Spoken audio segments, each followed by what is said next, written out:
Last night, we closed this news hour with a deconstruction of the rather startling and extremely lengthy conclusions of Glenn Beck of Fox News that the GE building, indeed all of Rockefeller Center here in New York, constituted some sort of giant communist, fascist, socialist totem pole of symbols and imagery and subliminal indoctrination. Our number one story tonight, that's when we hit poor Glenn with something he did not know, that the building in which he does his show is part of Rockefeller Center, that whatever malign influences might be emanating from the very walls here, they're also eating away at his brain. There's still plenty of Beck paranoia soup left over, plus we never even got to his factual errors, so tonight, part two. Oh, you know what? Show it. This is it. This is from Moscow. The farmer and the worker, the hammer and the sickle.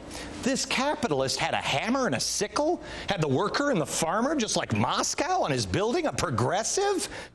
The owl and the pussycat. You left out the owl and the pussycat. Factual error number one. The Rockefellers, he said, were progressives.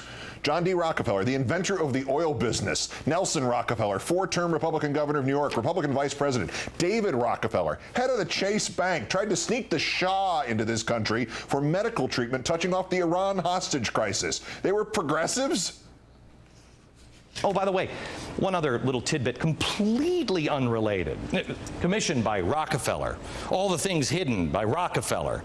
A progressive, a big leader. The Rockefeller Foundation, they gave a big award and an awful lot of credibility to, Van Jones, our new green job czar. Yeah. Wow, that seems weird, huh? Weirder than the rest of your show? Not really, no. Van Jones, by the way, is the guy who founded the organization that has already peeled off 57 of Beck's advertisers, so he really doesn't like Van Jones. And the Rockefeller Foundation once gave Van Jones a fellowship. That's absolutely true, but that gives us factual error number two. The Rockefeller Foundation is a hotbed of communism. The Rockefeller Foundation, whose past and current trustees include such notable left-wingers as retired Supreme Court Justice Sandra Day O'Connor, on the right, the Republican nominee for president in 1916, Charles Evans Hughes, and that wildest of communists, Eisenhower's Cold War Secretary of State John Foster Dulles. One other note about this Van Jones. He's such a communist evildoer that HarperCollins published his book. HarperCollins is the publishing house owned by Glenn Beck's boss, Rupert Murdoch. Now, there's plenty of yelling and screaming to come here, but two more factual errors before we start to have the fun. So the last question that we had for today's show was, do 20th century progressives love freedom or fascism? That's just in, Sparky. It's the 21st century now. Has been for 9 years or 8 years, depending on your definition. If these are 20th century symbols put up in the 1930s, what in the hell do they have to do with today? And what does this have to do with today? I don't know. I gathered. Well, now we can cut to the core and the fourth and final factual error. All of the images that I've shown you here, thousands of people walk by every single day. Jack, our sound engineer, how long do you work in that building, Jack? I've been in this area for 29 years. 29 years he's been walking by that stuff. He said, I never even seen it. I've never noticed it. Of course not, until somebody points it out. During the height of the Cold War, hammer and sickle and the fascist Mussolini carved there in Rockefeller Plaza, and nobody notices it. And that begs the most essential of questions. Assuming the very walls here really do reek with socialist propaganda that John D. Rockefeller put up personally during his lunch hour in between squeezing his corporate opposition into sawdust. If nobody notices this stuff, what the hell are you talking about it for? If it's totally indecipherable to the average person, why does it matter? Glenn never explains that. And after listening to him explain the rest of it, it is totally indecipherable. But let me show you what it is. Here's a guy with the horses on a chariot, and there's a kid here with the sun. So let's just take it piece by piece, and I'll show you what this means. First, the sun. The sun represents the bright tomorrow.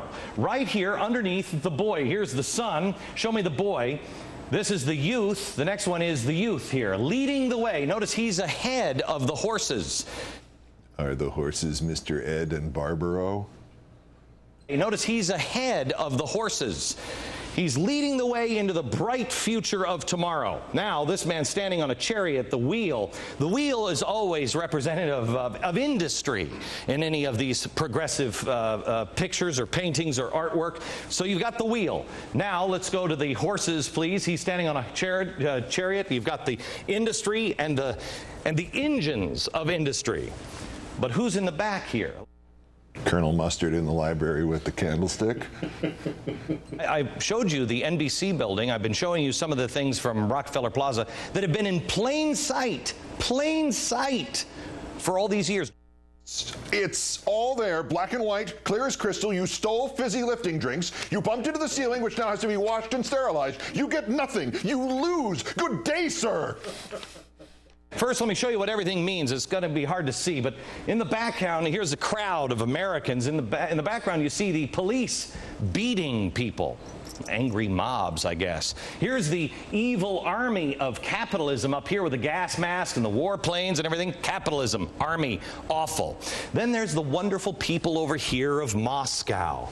And here are the onion domes of Moscow.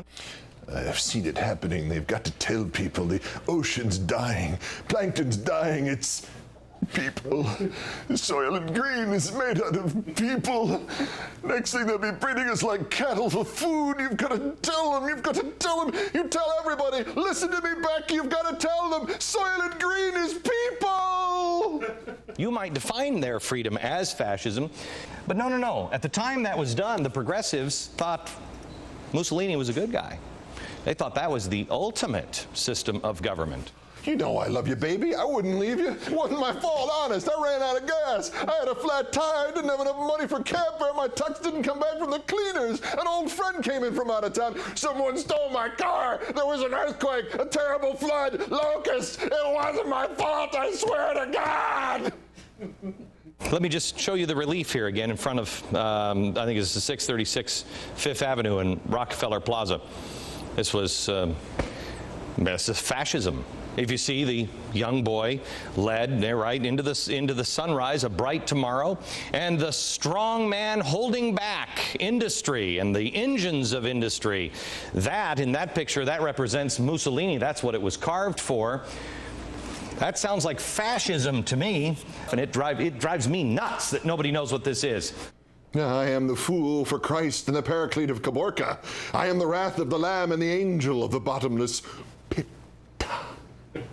Man's trying to control it here. This is disease. Right above syphilis is right here. Oh, Rockefeller. Yeah, the artist didn't like Rockefeller too much, even though Rockefeller commissioned this art for the lobby of NBC. Oh, and then one other thing. Who's the savior? Oh, right over here. Lenin. The body snatchers are here. Can't you see? Everyone, they're here already. You're next. And look at what they've already done at the Fox News building, itself part of Rockefeller Center. We took the pictures of these symbols there less than 36 hours ago. An outdated hieroglyph of Alan Colmes. Look, Bill O'Reilly's bar mitzvah picture, but not one symbol representing the Glenn Beck. Overnight, they sneaked in. The communist symbol mongers sneaked in, and magically there appeareth at Rockefeller Center the symbol of the Beck. This is a travesty of a mockery of a sham of a mockery of a travesty of two mockeries of a sham.